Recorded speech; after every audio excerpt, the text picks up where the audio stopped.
Fraser Cobbe, and I am so pleased to be back with you guys for three healthcare headlines from Tallahassee you need to know. It seems like we haven't done this in forever, Joe, and I apologize for that. Neither one of us have aged today, though. That's probably the best news that comes out of this podcast, I think.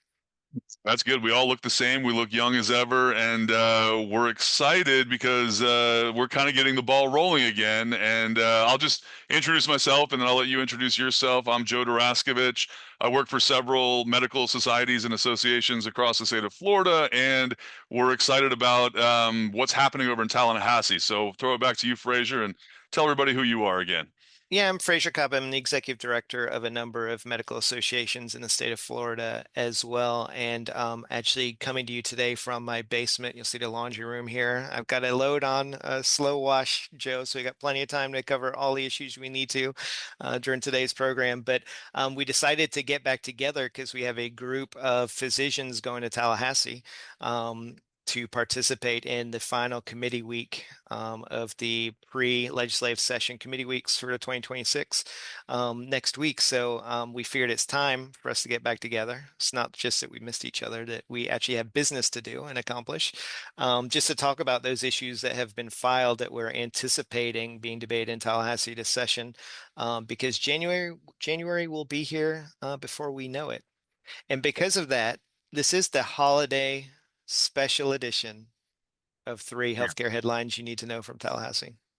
And I think people will notice in these headlines we have a little, we had a little fun with them coming up with a holiday theme. So I hope people appreciate that.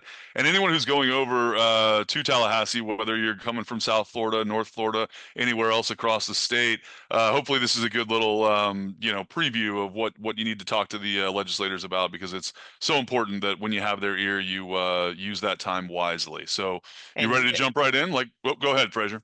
yeah, but let's give some thanks right out of the gate on this holiday special to those docs that are making the effort to go up to Tallahassee. It's so important to engage your elected officials throughout the year.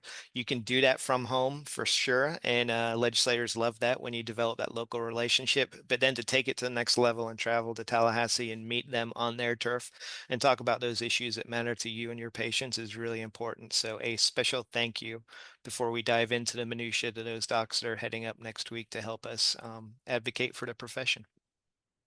And for anyone who hasn't been or who's interested in going, it's a busy time. You go over there, you meet with a lot of people in a short amount of time, but it's important. Obviously, it's great for them to hear from the doctors and kind of hear from the doctor side of things as they're looking into the bills and looking into what's going to be happening during session. So let's get going. Let's talk about our headlines. So the first one, as we said, holiday theme. I was at a holiday party with some doctors up in Nassau County last night, so I'm in the holiday spirit. So here's the first one, Fraser. I'm gonna read it so everyone can kind of get the holiday nuggets in here. So reining in AI, is Santa really ready for a self-driving sleigh? Did you get all that? I did, and that's awesome. Well done on that headline, Jill. Yeah, so actually, this relates to artificial intelligence, and I know we're all coming to grips a little bit with how it can make our lives easier, but also there's a little bit of fear with AI too, as far as its ability to take over and do things that no one's actually paying attention to. And that's the genesis of this headline this week. Next week is actually AI week in the Florida House of Representatives, which the Speaker of the House announced a couple weeks ago. And there is a bill filed that's going to be discussed in its first committee stop next week that really reins in the ability of insurance carriers to utilize AI when they're denying claims for medically necessary care. So the bill, the way it's written, it's a very short bill. It's only 4 pages long. It really says that insurance companies are welcome to use AI to help efficiencies as they're going through the claims handling process. So no one's going to tell the insurance companies they can't use some of these technology tools. But at the moment that the insurance company is going to deny medically necessary care, and say that, despite your physician asking us to provide this care, we don't think it's medically necessary. At the moment that decision is made, ultimately, that a human healthcare professional needs to actually make that determination, have their eyeballs on it to make sure that the AI algorithm or whatever they're using isn't just making decisions without any human actually touching and seeing if there's special circumstances in each case. So we think it's a great patient protection to make sure at the end of the day that our patients that we're treating, that we see they have a condition that warrants treatment, that there's not a computer in the background just denying all these things without, human consideration. So we think it's a great thing for our patients. Also, just yesterday, the governor came out with his AI Bill of Rights that goes beyond just healthcare. It's all kinds of other issues around AI and how, as a society, we're going to deal with this growing technology. But importantly, included in his recommendations again is some guardrails for insurance companies and how to use AI in the claims handling process. So we think there's good momentum. A shout out to the bill sponsors. One of them, Senator Jennifer Bradley up in Northeast Florida, is a bill sponsor on the Senate side. She had this bill last year. And then this year on the House side, it's Hillary Cassell down in Broward County that's got the bill this year as well. So thank you to those two legislators. We look forward to working with them to really push this good patient-friendly bill forward.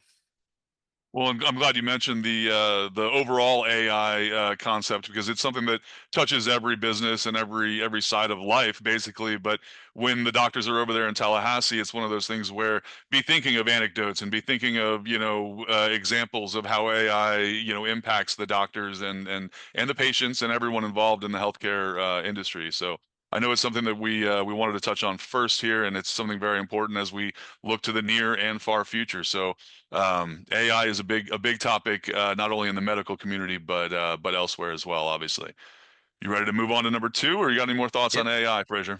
No, let's move on to number two. All right, number two. Will the legislature deliver meaningful tort reform for all this legislative season? Yes, we're in a giving mood again this holiday season. Yeah, this is a retread issue, kind of reframed in a new, refreshing way, if you will. So wrongful death, the so-called free kill bill, that has been debated for a number of years and passed both chambers overwhelmingly last year, only to be vetoed by the governor. It's back, at least in one chamber this year. So the Florida House has filed a wrongful death bill to repeal that section of the statutes that prohibits adult children from suing for non-economic damages. And that bill has sailed through its first two committee meetings already. So even though we're just approaching the final week of committee weeks prior to session, that bill has already moved through two steps and is ready for the House to vote on it on the floor. So for sure that bill is going to pass the Florida House. We have not seen the bill emerge over on the Senate side, so we're continuing to educate the senators over our major concerns with the bill, but also the opportunity here to deliver meaningful tort reform for all Floridians. You've got some shiny examples of meaningful tort reform in the healthcare space from the state of Texas, California, where they've put meaningful caps on damages to make sure everybody can access the court system. But in providing that access, we don't detrimentally impact access to care for all patients across the state. And that's really what we're promoting here. If the state in their wisdom decides that this group of individuals also needs access to the courts, let's do it in a responsible and balanced way that has a countermeasure in the form of caps on damages for med mal cases for all, just to make sure, again, everybody has access to good quality care in the state, that our med mal premiums don't go through the roof. We don't undo a lot of good work the state is doing in bringing new doctors to address our workforce shortage issues. That's not do a bill that just repeals wrongful death that then it dumps a bunch of new litigants into the pool and drives the premiums up, makes insurance unaffordable or unavailable, and drives physicians out of the state. So we think there's a compromise of balance to be made here that will deliver meaningful tort reform to all Floridians. So in the spirit of the season, we're looking at this in a proactive, positive manner that we have an opportunity here maybe to do something right. If not, if it's a clean bill, of course, the medical community is going to have to oppose it just like we did last year. If it's a clean, just repeal bill. So we're hopeful this holiday season. But, we're always hopeful in the holiday season, but that is one of those that anyone who's gone over there to Tallahassee, in the recent past, it's one of those that we've talked about for a while. But it is one of those that the legislators listen to the doctors pretty closely. Obviously, they're not in the doctor's office on a regular basis like we are, and so it's one of those that when you talk to them, they're listening. So just be ready to share your thoughts when you go over there, everybody. Yeah, and there's some great data that we've got that we're going to take to Tallahassee too that shows that the state of Florida is the highest, if not the second highest, premiums in the country for med mal. And again, the data on those states that have done tort reform well, the impact it's had on holding down premiums, making healthcare more affordable, and attracting physicians to the state. I mean, that data is powerful and it's a positive message, and we're ready to share it. Yeah, and that's something we always do wherever we are. We're trying to get doctors to stay here, doctors to move here, and the laws that we have in Florida are a big part of that. Where it can be appealing to move here for a lot of reasons, but we want physicians to be happy here in the state of Florida. All right, Fraser, you ready for the third headline? Yeah, let's do it. All right. Is the gift of autonomous practice a case of thanks, but no thanks for Floridians living in rural communities? I know that's something we've talked about a lot, those rural communities out there. Yeah, and this is nothing new. Last year, the Rural Renaissance Bill was one of the Senate President's priorities, and it will be again this year. And one of the components of it is a much broader bill than just healthcare, too. But the state has really grappled with two connected issues. One is how you deliver healthcare in the rural communities, and also how you address our healthcare workforce shortages here in the state, too. So, as organized medicine, we've always championed things like loan forgiveness, telehealth, financial incentives to get care and out in those rural communities and attract people to the state versus what we think is misguided policy of providing non-physician practitioners more autonomy in how they practice. We are firm believers in physician-led healthcare teams just because we believe everybody needs the opportunity to escalate an issue, an unforeseen circumstance to someone with more training above them. We think that healthcare teams work well when physicians are actively involved in supervising what's going on, and they can then extend into the community and beyond by utilizing other non-physician practitioners responsibly and appropriately to the full extent of their competency. So there's a few bills filed again this year that takes that autonomous practice for APRNs and expands them. And we are opposed to all those bills just because we think it's a path that's been tried already in Florida that has not worked, and we don't want that experiment expanded.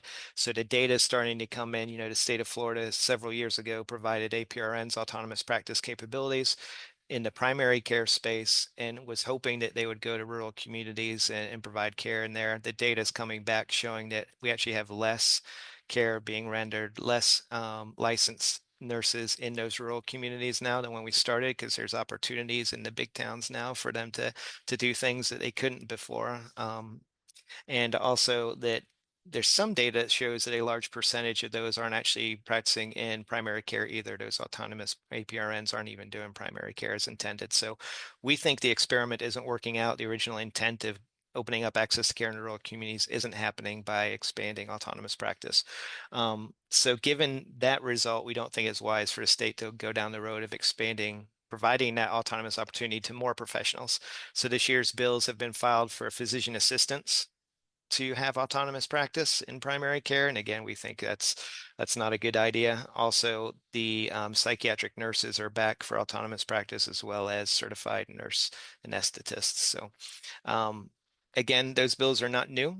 Our concerns are not new in this arena. We're hoping we'll have the same outcome where we can continue to educate legislators that, you know, keeping them within the team structure and providing high quality care to all Floridians is the way to go, rather than autonomous practice and potentially offering a lower quality of care to folks out in the rural areas.